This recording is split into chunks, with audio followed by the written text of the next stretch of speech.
നമസ്കാരം. NTA UGC net exam Malayalam ചോദ്യപേപ്പറിൽ എല്ലാ തവണയും ചോദിച്ചു കാണുന്ന ഒന്ന് രണ്ട് ചോദ്യങ്ങളാണ് നമ്മൾ ഇന്ന് ഈ വീഡിയോയിലൂടെ ഡിസ്കസ് ചെയ്യുന്നത്. നിങ്ങൾ ഇതിനു മുമ്പുള്ള ഏതൊരു പരീക്ഷാ ചോദ്യപേപ്പറും NTA UGC net exam Malayalam എടുത്തു നോക്കിയാൽ നിർബന്ധമായിട്ടും ദൃശ്യകലയും സാഹിത്യവും എന്ന മൊഡ്യൂളിൽ നിന്നും 2 ചോദ്യങ്ങൾ ഉണ്ടാകും. അതിൽ എപ്പോഴും തന്നെ വാദ്യങ്ങളെ പറ്റിയാണ് ചോദിക്കാറുള്ളത്. അതുകൊണ്ട് തന്നെ ഇത് പഠിക്കേണ്ടതിൻ്റെ അനിവാര്യത വളരെ വലുതാണ്. ഇക്കഴിഞ്ഞ 2025 UGC നെറ്റ് എക്സാം മലയാളം ചോദ്യപേപ്പറിൽ നിങ്ങൾക്ക് കാണാൻ സാധിക്കുന്ന ഒരു ചോദ്യം ആണ് നമ്മൾ ഇന്ന് പ്രധാനമായിട്ടും പങ്കുവയ്ക്കുന്നത്. അതിലേക്ക് കടക്കാം. കഥകളിയിൽ നിന്നാണ് ഇപ്രാവശ്യം ചോദ്യങ്ങൾ ചോദിച്ചത്. കഥകളിയിലെ ചോദ്യം എന്താണെന്ന് നമുക്ക് നോക്കാം. കഥകളിക്ക് ഉപയോഗിക്കുന്ന വാദ്യങ്ങളാണ് ചോദിച്ചത്. നമ്മളെല്ലാവരും ദൃശ്യകലയെ ഇഷ്ടപ്പെടുന്നവരാണ് അല്ലേ? അപ്പം ദൃശ്യകലാ സാഹിത്യത്തിൽ അല്ലെങ്കിൽ കലാരൂപങ്ങളെക്കുറിച്ച് പഠിക്കുമ്പോൾ പ്രധാനമായിട്ടും വാദ്യങ്ങൾ പഠിക്കേണ്ടതിൻ്റെ അനിവാര്യതയാണ് ഇത്തരത്തിലുള്ള ചോദ്യപേപ്പറുകൾ നമുക്ക് പ്രദാനം ചെയ്യുന്നത്. കഥകളിക്ക് ഉപയോഗിക്കുന്ന വാദ്യങ്ങൾ ചോദിച്ചിട്ട് നമുക്ക് 5 ഓപ്ഷനാണ് തന്നേക്കുന്നത്. A ചെണ്ട, B മദ്ദളം, C തിമില, D mridangam, E ചേങ്കില. ഇങ്ങനെ 5 ചോദ്യങ്ങൾ കാണുമ്പോൾ ശരിക്കും ഇത്തിരി കൺഫ്യൂസിങ് ആണ്. അപ്പം പഠിക്കാത്ത ഒരാളെ സംബന്ധിച്ച് അല്ലെങ്കിൽ കൂടുതൽ പഠനം അതിൽ നടത്തിയിട്ടില്ല എന്നുണ്ടെങ്കിൽ നമുക്ക് ഇച്ചിരി കൺഫ്യൂസിങ് ആയിട്ടുള്ളൊരു ചോദ്യം തന്നെയാണിത്. എന്നാൽ കൃത്യമായിട്ട് നിങ്ങൾക്ക് പഠനം നടത്തിയിട്ടുണ്ടെങ്കിൽ വളരെ ഈസി ആയിട്ട് മേടിക്കാവുന്ന 4 മാർക്കോളം നമുക്കിതിൽ നിന്ന് ലഭിക്കും. ഈ ഒരു ചോദ്യം കാണുമ്പോൾ തന്നെ നമുക്കറിയാം. നമുക്കിതിൻ്റെ ഒരു വിശദീകരണത്തിലേക്ക് കടക്കാം.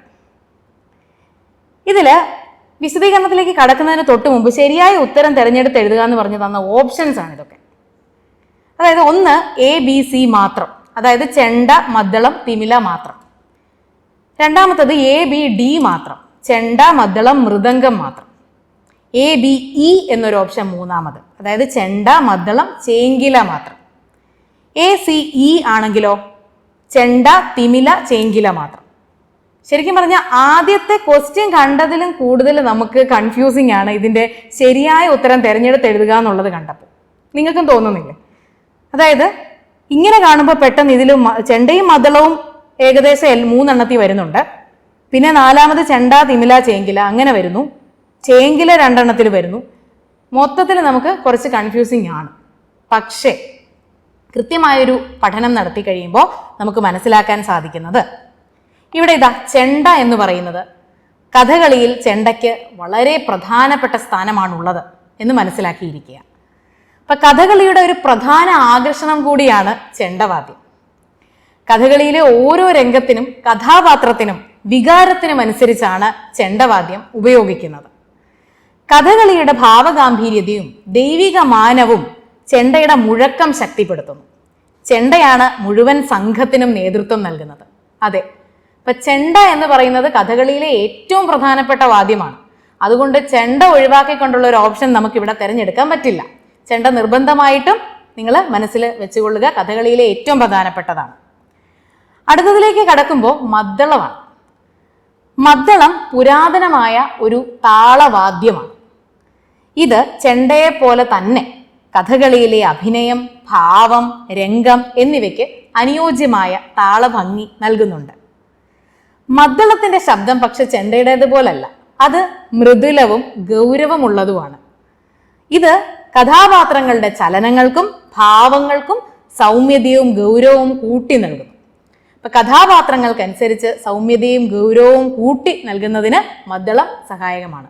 അപ്പൊ മദ്ദളവും ചെണ്ടയ്ക്കൊപ്പം തന്നെ കഥകളിയിൽ പ്രധാന സ്ഥാനം തന്നെ അർഹിക്കുന്നുണ്ട്. അടുത്തതാണ് ചേങ്കില. കഥകളിയിൽ ഉപയോഗിക്കുന്ന ഒരു ലോഹവാദ്യോപകരണമാണ് ചേങ്കില എന്ന് പറയുന്നത്. ചെണ്ട, മദ്ദളം എന്നിവയ്ക്കൊപ്പം ചേങ്കിലയുടെ മുഴക്കം കൂടി ചേരുമ്പോൾ കലാകാരന്മാർക്കും പ്രേക്ഷകർക്കും ഒരുപോലെ കഥകളി ആസ്വാദികരമായി തീരുന്നു.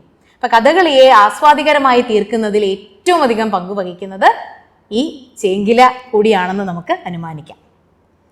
ചെണ്ടയുടെ ഉച്ചത്തിലുള്ള മുഴക്കം, മദ്ദളത്തിന്റെ മൃദുലമായ നാദം, ചേങ്കിലയുടെ ലോഹനാദം എന്നിവ കൂടിച്ചേർന്നാണ് കഥകളിയുടെ സംഗീത ഭംഗി പൂർത്തിയാക്കുന്നത്. അപ്പോൾ ഇതിന്റെ കൂട്ടത്തിൽ തന്നെ നമുക്ക് പറയാൻ സാധിക്കുന്ന ഒന്നാണ് ഇലത്താളം. ഇലത്താളവും എന്നാൽ നമ്മുടെ ഓപ്ഷനിലാത്തത് തന്നിട്ടില്ല. ഇലത്താളവും കഥകളിയുടെ വാദ്യോപകരണങ്ങളിൽ പ്രധാന സ്ഥാനം അർഹിക്കുന്നുണ്ട്. അപ്പോൾ നമ്മൾ ഇന്ന് പഠിച്ചതുപോലെ ചെണ്ട, മദ്ദളം, ചേങ്കില, ഇലത്താളം, ഇങ്ങനെ 4 വാദ്യോപകരണങ്ങളാണ് പ്രധാനമായിട്ടും നമുക്ക് കഥകളിയുടെ വാദ്യോപകരണങ്ങളിൽ പറയാൻ സാധിക്കുന്നത്. അപ്പൊ നമ്മൾ ഇന്ന് പഠിച്ചത് നിങ്ങൾക്ക് വ്യക്തമായി കാണുമെന്ന് വിചാരിക്കുന്നു. അപ്പൊ നമ്മുടെ ആൻസറിലേക്ക് ഒന്ന് പോകാം അല്ലേ. ആൻസർ എന്ന് പറയുന്നത് നോക്കൂ, ഓപ്ഷൻ 3, മൂന്നാമത്തെ ഓപ്ഷനാണ് നമ്മുടെ ഉത്തരം. A, B, E മാത്രം, അതായത് ചെണ്ട, മദ്ദളം, ചേങ്കില മാത്രം. ഇതിൽ ഇലത്താളം എന്നൊരു ഓപ്ഷൻ ഉണ്ടെങ്കിൽ ഇലത്താളവും കൂടെ വന്നേനെ. എന്നാൽ ഇതിൽ 2 ഓപ്ഷൻ, ഞാൻ എൻ്റെ സ്ലൈഡിലേക്ക് ഒന്ന് തിരിച്ചു പോവാണ്. അതായത് നമ്മുടെ ശരിയായ ഉത്തരം തിരഞ്ഞെടുത്ത് എഴുതുക എന്ന് പറഞ്ഞതിൽ 5 ഓപ്ഷനിൽ മൃദംഗമില്ല, അതുപോലെ തന്നെ തിമിലയുമില്ല. കാരണം ഈ നമുക്ക് ദൃശ്യകലയും ശ്രാവ്യകലയും ഉണ്ട്. അപ്പോൾ മൃദംഗവും തിമിലയും ഒക്കെ കൂടുതലും ശ്രാവ്യകലയുമായി ബന്ധപ്പെട്ടതാണ്. ഇപ്പൊ മൃദംഗം പ്രധാനമായിട്ടും കർണാടക സംഗീതത്തിലും അതുപോലെ തന്നെ ഭക്തിഗാനങ്ങളിലും ഒക്കെയാണ് കൂടുതൽ ഉപയോഗിക്കാറുള്ളത്. എന്നാൽ തിമിലയിലേക്ക് കടക്കുമ്പോഴോ അത് ക്ഷേത്രോത്സവങ്ങളിലും പഞ്ചവാദ്യത്തിലുമാണ് കൂടുതലായിട്ടും കാണുന്നത്. അപ്പോൾ ഇത് രണ്ടിനെ നമുക്ക് മാറ്റിക്കഴിഞ്ഞാൽ നമ്മുടെ ഉത്തരമായി ചെണ്ട, മദ്ദളം, ചേങ്കില. അപ്പോൾ ഇത് പഠിക്കാൻ എളുപ്പമുണ്ട് അല്ലേ. അപ്പം നമ്മുടെ ഉത്തരം അതാണ്. ഇതുപോലെ തന്നെ എപ്പോഴും UGC നെറ്റ് എക്സാം മലയാളം ചോദ്യപേപ്പറിൽ വാദ്യോപകരണങ്ങൾ ചോദിക്കും. അത് പ്രധാനമായിട്ടും കഥകളിയിൽ നിന്നായിരിക്കും. പിന്നെ ചോദിക്കാൻ സാധ്യതയുള്ളത് കൂടിയാട്ടത്തിൽ നിന്നാണ്. നിങ്ങൾക്കറിയാം കൂടിയാട്ടത്തിന്റെ പശ്ചാത്തല വാദ്യം ഏതാണെന്ന് 2025 UGC നെറ്റ് എക്സാം മലയാളം ചോദ്യപേപ്പറിൽ ഉണ്ടായിരുന്നു, കൂടിയാട്ടത്തിന്റെ പശ്ചാത്തല വാദ്യം. അപ്പൊ അതിൽ ഈ ഓപ്ഷൻ കൊടുത്തിരുന്നത് ഈ ചെണ്ടയും മദ്ദളവും അതുപോലെ മിഴാവും ചേങ്കിലയും ഒക്കെ ആയിരുന്നു. അതിൽ ചെണ്ട, മദ്ദളം, ചേങ്കില എന്ന് പറയുന്നത് നമ്മുടെ കഥകളിയിൽ പോകും. അപ്പൊ മിഴാവാണ് പശ്ചാത്തല വാദ്യമായിട്ട് കൂടിയാട്ടത്തിൻ്റെത് നമുക്ക് ആ ക്വസ്റ്റ്യൻ പേപ്പറിൽ നിന്നും വേഗത്തിൽ വേർതിരിച്ചെടുക്കാൻ സാധിക്കുന്നത്. അപ്പോൾ രണ്ടാമത്തെ ഒരു ചോദ്യവും നമുക്ക് അതിൽ നിന്ന് ലഭിച്ചു. അതായത് കൂടിയാട്ടത്തിന്റെ പശ്ചാത്തല വാദ്യം എന്ന് പറയുന്നത് മിഴാവാണ്. അതുപോലെ തന്നെ ചാക്യാർകൂത്തിലുമൊക്കെ മിഴാവാണ് പശ്ചാത്തല വാദ്യമായിട്ട് ഉപയോഗിക്കുന്നത്.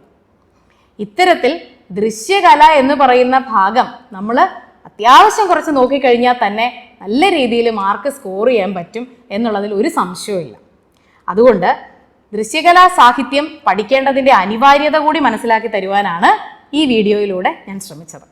അപ്പോൾ അതുകൊണ്ട് നമുക്ക് ഇത്തരത്തിലുള്ള അടുത്ത ചോദ്യങ്ങളുമായി കാണാം. നന്ദി.